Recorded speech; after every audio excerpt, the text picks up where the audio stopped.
Welcome back my channel. ಎಲ್ಲರೂ ಹೇಗಿದ್ದೀರಾ? ಎಲ್ಲರೂ ಆರಾಮಿದ್ದೀರಾ ಅಂದ್ಕೊಳ್ಳಿ. ನೋಡಿರಿ, ನಾನು ಕೂಡ ಆರಾಮಿದ್ದೀನಿ. ಬನ್ನಿ ಫ್ರೆಂಡ್ಸ್, ಇವತ್ತಿನ ವ್ಲಾಗ್ನ ಶುರು ಮಾಡ್ತಾಯಿದ್ದೀನಿ. ಇವತ್ತಿನ ವ್ಲಾಗಲ್ಲಿ ಏನೆಲ್ಲ ಇರುತ್ತೆ ಅಂತ ನಿಮ್ಮ ಜೊತೆ ಶೇರ್ ಮಾಡ್ಕೊತೀನಿ. ವಿಡಿಯೋವನ್ನು ಕೊನೆವರೆಗೆ ಸ್ಕಿಪ್ ಮಾಡಿದೆ ನೋಡಿರಿ. ಬನ್ನಿ, ಮಧ್ಯಾಹ್ನದಿಂದ ವ್ಲಾಗ್ನ ಶುರು ಮಾಡಿದ್ದೀನಿ. ನೋಡಿರಿ, ಬೆಳಗಿಂದೆಲ್ಲ ಕೆಲಸ ಆಗಿದೆ. ಈಗ ಒಂದಿಷ್ಟು ಕಾಯಿಪಲ್ಯ ತೊಗೊಂಡು ಬಂದಿರಿ, ಅದನ್ನು ಹಿಡ್ತಾನೆ ಸ್ವಚ್ಛ ಮಾಡಿ ಈಗ ಅಡುಗೆ ಮಾಡ್ಬೇಕ್ರಿ. ಮೆಂತ್ಯೆ ಕೊತ್ತಂಬರಿ ಎಲ್ಲ ತೊಗೊಂಡ್ರಿ. ಇದನ್ನೀಗ ಎಲ್ಲ ಸ್ವಚ್ಛ ಮಾಡಿಟ್ಟು ಅಡುಗೆ ಮಾಡ್ಬೇಕ್ರಿ. ಮಧ್ಯಾಹ್ನ ಏನು ಮಾಡೋದಂತ ನಿಮ್ಮ ಜೊತೆ ಶೇರ್ ಮಾಡ್ಕೊತೀನಿ ಫ್ರೆಂಡ್ಸ್. ಬಳಲ್ಕಾಯಿ ಯಾರ್ಯಾರೆಲ್ಲ ಹಾಂ, ದೊಡ್ಡ ಗಿಡನೇ ಇರೋದು ಬೇಷ್. ಇದ್ರ ಎರಡು ದೇವಣ್ಣ ಬೇಡಿದ್ದ ನೆನ್ನೆ. ಯಾರೆಲ್ಲ ಬಳಲ್ಕಾಯಿ ತಿಂದಿರಂತ ಕಮೆಂಟ್ ಮಾಡಿ ಹೇಳಿ ಫ್ರೆಂಡ್ಸ್. ವಾಸದ ಚೇಂಜ್ ಅನ್ಸ್ಲತ್ತವಿಲ್ಲ? ಅವು ಗಾಳಿಗೆ ಬಿದ್ದಾವೇನೋ.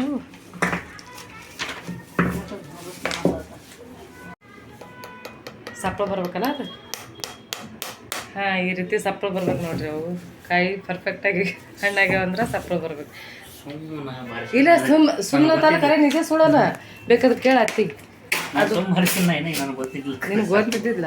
ನಿನ್ಗೆ ಗೊತ್ತದಂತ ಬರೆಸ್ಲತ್ತನತ್ ನಾ ಅಲ್ಲತ್ತೀನಿ. ಬಳಲ್ಕಾಯಿ ಹೊಡೆಯುವ ರೀತಿ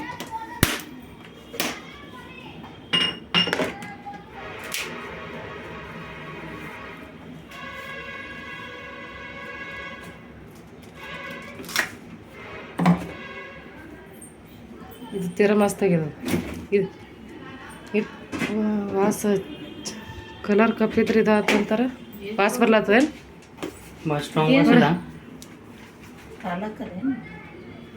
ಸ್ವಲ್ಪ ಕೆಟ್ಟಂಗೆ ಅನ್ಸ್ಲತ್ತ. ಬ್ಯಾಡ್ತಾಗ ಯಾವ್ದು ಬೇರೆ ನೋಡಿ ಫ್ರೆಂಡ್ಸ್. ಅದು ಇದು ದೊಡ್ಡ ತಗೋಬೇಕು ಬಗ್ಗೆ ಅಂತ. ಬೆಲ್ಲ ಹೆಂಗೆ ಕಲ್ಸಕ್ಕೆ ಬರೋಂಗಿಲ್ಲ ನೋಡ್ರಿ. ಯಾವ ರೀತಿ ಎಷ್ಟು ಚಾಕ್ಲೇಟ್ ಬಳಲ್ಕಾಯಿ ಚಲೋ ಅದ.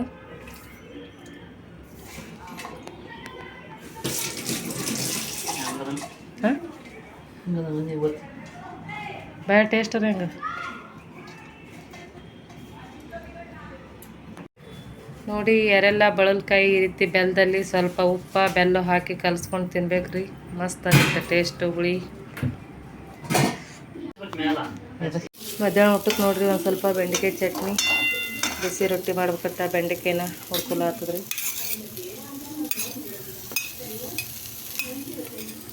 ಮಸ್ತಾಗಿ ಬೆಂಡೆಕಾಯಿ ಚಟ್ನಿ, ಬಿಸಿ ರೊಟ್ಟಿ.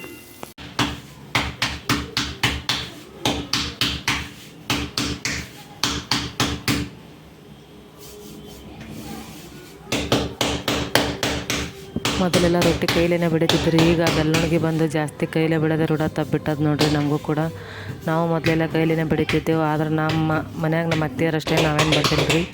ಅವರು ಒಂದು ದಿನಕ್ಕೆ 150-100 ರೊಟ್ಟಿ ಈ ರೀತಿ ಬಡಿತೀವಿ. ಅದು ಕೈಲೇನೆ ಬಡಿತಿದ್ದೇವೆ ಅಂತ ಹೇಳ್ತಾರೆ. ನಮಗೀಗ ಅದೇ ಒಂದು 10 ರೊಟ್ಟಿ ಬಡಿಲಕ್ಕೇ ಒಂದಿಷ್ಟು ಕೈಲೇ ಬಡ್ಕೊಂಡು ಮತ್ತೆ ಬೆಲ್ಲೊಣಗಿನೇ ಯೂಸ್ ಮಾಡಿಕೊಂಡು ರೊಟ್ಟಿ ಮಾಡ್ತೀವಿ ನೋಡ್ರಿ ಫ್ರೆಂಡ್ಸ್. ನಮ್ಮ ಉತ್ತರ ಕರ್ನಾಟಕದ ಜೋಳದ ರೊಟ್ಟಿ.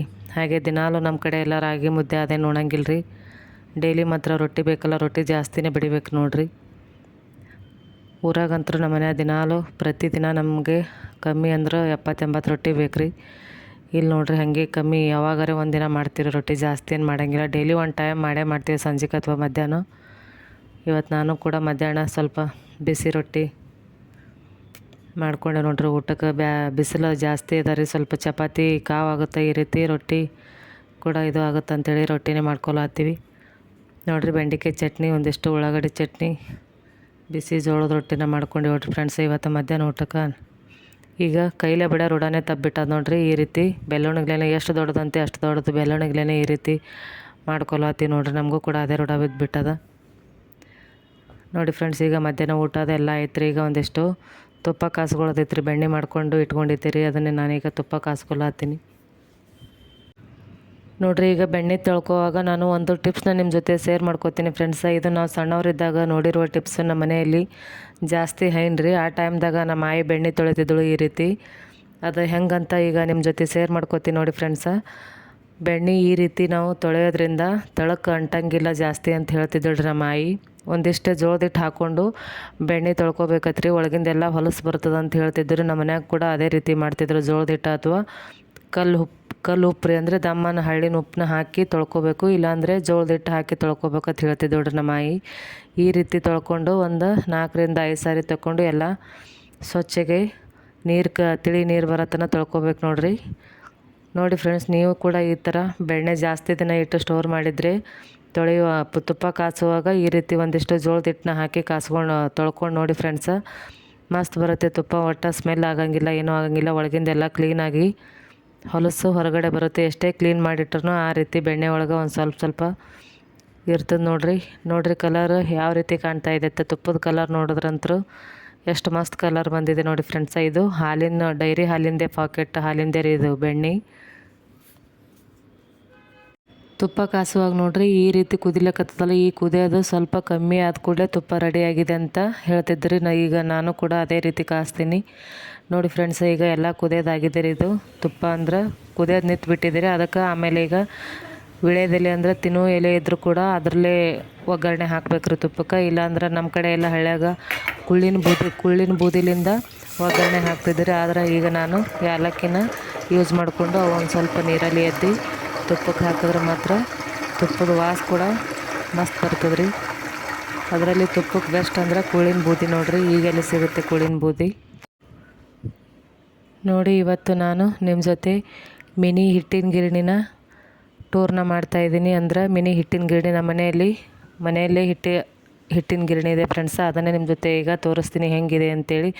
ತುಂಬಾ ಯೂಸ್ ನೋಡಿರಿ ಇದು. ಈ ಥರ ಮಿನಿ ಹಿಟ್ಟಿನ ಗಿರಣಿ ಪ್ರತಿಯೊಂದು ಮನೆಗೆ ಇದು ಅವಶ್ಯಕತೆ ಇದೆ ನೋಡಿ ಫ್ರೆಂಡ್ಸ, ತೋರಿಸ್ತಾ ಇದ್ದೀನಿ ನಿಮ್ಗೆ. ಇಲ್ಲಿ ಮೇಲ್ಗಡೆ ನಾವು ಜೋಳ ಅಥವಾ ಗೋಧಿನ ಹಾಕೋಬೋದು ಮೇಲ್ಗಡೆಯಿಂದ. ಇದು ಲಾಳ್ಕಿ ಟೈಪ್ ರೀ, ಇದು ಲಾಳ್ಕಿ ಅಂತೀವಿ ನಮ್ಮ ಭಾಷೆಯಲ್ಲಿ. ಇದರಲ್ಲಿ ಜೋಳ ಗೋಧಿ ಹಾಕಿದ್ರೆ ನೋಡಿರಿ ಇಷ್ಟೇನು ಅದಾವಲ್ಲ, ಇವು 6ರಿಂದ 7 ಸಾಚೆ ಅದಾವ್ರಿ. ನಮ್ಗೆ ಯಾವ ರೀತಿ ಹಿಟ್ಟು ಬೇಕು ಅಂದ್ರೆ ಜೋಳಕ್ಕೆ ಬೇರೆ ಗೋಧಿಗೆ ಬೇರೆ ಅಕ್ಕಿ ಅದು ಬೀಸ್ಕೊತೀವಲ್ರಿ, ಅದಕ್ಕೆಲ್ಲ ಬೇರೆ ಬೇರೆ ಸಾಚೆಗಳನ್ನು ಹಾಕಿ ನಾವು ಹಿಟ್ಟನ್ನ ಬೀಸ್ಕೋಬೋದು ನೋಡಿರಿ ಫ್ರೆಂಡ್ಸ. ಇಷ್ಟು ಸಾಚೆಗಳು ಅದಾವ ನೋಡಿರಿ. ಪ್ರತಿಯೊಂದು ಮನೆಗೆ ಅವಶ್ಯಕತೆ ಇದೆ ರೀ. ಹೊರಗಡೆ ಹೋಗಿ ನಾವು ಬೀಸ್ಕೊಂಬರೋದಕ್ಕಿಂತ ಈ ರೀತಿ ಮನೆಯಲ್ಲೇ ಸ್ವಲ್ಪ ಜಾಗದಲ್ಲಿ ಅಡ್ಜಸ್ಟ್ ಆಗುವಂಥ ಮಿನಿ ಗಿರಣಿನೇ ಅಂತ ಅನ್ಬೋದು ರೀ. ಇದು ಜಾಗ ಕೂಡ ಜಾಸ್ತಿ ಬೇಕಾಗಂಗಿಲ್ಲ ನೋಡಿ ಫ್ರೆಂಡ್ಸ. ನೋಡ್ಲಿಕ್ಕೆ ಇದು ಹಿಟ್ಟಿನ ಗಿರಣಿ ಅನ್ನಂಗೆ ಕಾಣಿಸಂಗಿಲ್ಲ ರೀ. ನೋಡಿರಿ ಯಾವ ರೀತಿ ಒಂದು ಟೇಬಲ್ ಟೈಪ್ ಒಂದು ಕಪಾಟ್ ಟೈಪ್ ಕಾಣಿಸ್ತದೆ ರೀ. ಇದು ಮುಚ್ಚಿ ಕ್ಲೋಸ್ ಮಾಡಿಟ್ರೆ ಇದು ಗಿರಣಿ ಅನ್ನಂಗೆ ಗೊತ್ತಾಗಂಗಿಲ್ಲ ರೀ. ಏನೋ ಒಂದು ಕಪಾಟ್ ಇರ್ಬೋದೇನೋ ಆ ರೀತಿ ಅನಿಸುತ್ತೆ ನೋಡಿ. ಇದು ಗಿರಣಿದು ಪಂಕ ರೀ, ಅಂದ್ರೆ ಅದು ತಿರುಗಿದಾಗ ಅವು ಕಾಳ ಸಣ್ಣ ಆಗ್ತಾವ ನೋಡಿ ಫ್ರೆಂಡ್ಸ. ಈ ರೀತಿ ಇದೆ ಹಿಟ್ಟಿನ ಗಿರಣಿ ನೋಡಿ. ಇದು ಹಿಟ್ಟು ಹಾಕ್ಲಿಕ್ಕಿರೋ ಡಬ್ಬಿ ರೀ ಇದು ಗಿರಣಿ ಜೊತೆಯಲ್ಲೇ ಬಂದಿದ್ದು ನೋಡಿರಿ ಯಾವ ರೀತಿ ಇದೆ ಅಂತ. ನಾವು ಎಕ್ಸ್ಟ್ರಾ ಡಬ್ಬಿ ಏನು ಇಡೋದು ಬೇಕಾಗಿಲ್ಲ. ಈ ರೀತಿ ಡಬ್ಬಿ ಒಳಗೆ ಗಿರಣಿ ಸ್ಟಾರ್ಟ್ ಆದ ಕೂಡಲೇ ಅದು ಜಾಗ ಕೂಡ ಅದರಷ್ಟೇ ಅದ ನೋಡಿರಿ. ಈ ಟೇಬಲ್ದು ನೋಡ್ಲಿಕ್ಕೆ ಟೇಬಲ್ ಥರನೇ ಕಾಣುತ್ತೆ, ಆದರೆ ಇದು ಮಿನಿ ಹಿಟ್ಟಿನ ಗಿರಣಿ ಅದ ನೋಡಿರಿ. ನಾನು ಕೂಡ ಈಗ ಜೋಳ ಹಾಕ್ಕೊಂಡಿದ್ದೀನಿ ಫ್ರೆಂಡ್ಸ. ಈಗ ಜೋಳನ ಬೇಯಿಸಿ ನಿಮ್ಮ ಜೊತೆ ತೋರಿಸ್ತೀನಿ. ಮಸ್ತ್ ಬರ್ತದೆ ನೋಡಿರಿ ಹಿಟ್ಟು. ಹೊರಗಡೆ ಹೋಗಿ ನಾವು ಬೇಯಿಸ್ಕೊಂಡು ಬರೋದಕ್ಕಿಂತ ಈ ರೀತಿ ನಾವು ಕಮ್ಮಿ ಜಾಗದಲ್ಲೇ ಇಟ್ಕೋಬೋದು. ನೋಡ್ಲಿಕ್ಕೆ ಕೂಡ ಇದು ಏನೋ ಒಂಥರ ಟೇಬಲ್ ಕಪಾಟ ಟೈಪ್ ಕಾಣಿಸುತ್ತೆ ನೋಡಿರಿ. ಈ ರೀತಿ ಒಂದು ಬಟ್ಟೆ ಅದ ರೀ, ಬಟ್ಟೆ ಕಟ್ಕೊಂಡ್ರೆ ದೋಸೆ ಅಂದರೆ ಆ ಕಡೆ ಈ ಕಡೆ ಹಿಟ್ಟಿಂದು ಡಸ್ಟ್ ಎಲ್ಲ ಸಿಡಿಯಂಗಿಲ್ಲ ಅಂಥೇಳಿ ಈ ರೀತಿ ಒಂದು ಅದು ಬಾಯಿಗೆ ಲಾಳ್ಕಿಗೆ ಈ ರೀತಿ ಕಟ್ಕೊಂಡ್ರೆ ಹಿಟ್ಟು ಕೂಡ ಕರೆಕ್ಟಾಗಿ ಡಬ್ಬದೊಳಗೆ ಬೀಳುತ್ತೆ. ಪ್ರತಿಯೊಬ್ಬರಿಗೂ ಅವಶ್ಯಕತೆ ಅದ ನೋಡಿರಿ. ಯಾಕಂದರೆ ಸಿಂಗಲ್ ಫ್ಯಾಮ್ಲಿಯವರಿಗೆ ಜಾಸ್ತಿ ಯೂಸ್ ಅದ ರೀ ಇದು. ಹೊರಗಡೆ ಹೋಗಿ ಬೀಸ್ಕೊಂಬರೋದಕ್ಕಿಂತ ನೋಡಿ ಇಲ್ಲೇ ಸ್ವಿಚ್ ಹಾಕ್ಕೊಂಡು ಬಟನ್ ಆನ್ ಮಾಡಿದ್ರೆ ಆಯಿತು, ಗಿರಣಿ ಸ್ಟಾರ್ಟ್ ಆಗುತ್ತೆ. ನಮ್ಗೆ ಎಲ್ಲಿ ಬೇಕಾದರೆ ಈ ರೂಮ್ ಬಿಟ್ಟು ಬೇರೆ ರೂಮಿಗಾದರೂ ಶಿಫ್ಟ್ ಮಾಡ್ಕೋಬೋದು. ಇದು ಸ್ವಲ್ಪ ಜಾಗದಲ್ಲಿ ಅಡ್ಜಸ್ಟ್ ಆಗುತ್ತೆ ನೋಡಿ ಫ್ರೆಂಡ್ಸ. ಈಗ ಹವಾಜ್ ಕೂಡ ಬರ್ತಾಯಿದೆ ಗಿರಣಿದು. ಅಷ್ಟೇನು ಜಾಸ್ತಿ ಹವಾಜ್ ಕೂಡ ಇಲ್ಲ. ಮನೇಲಿ ಏನೋ ಒಂದು ಫ್ಯಾನ್ ಸ್ಟಾರ್ಟ್ ಮಾಡೋದು ಅನಿಸುತ್ತೆ.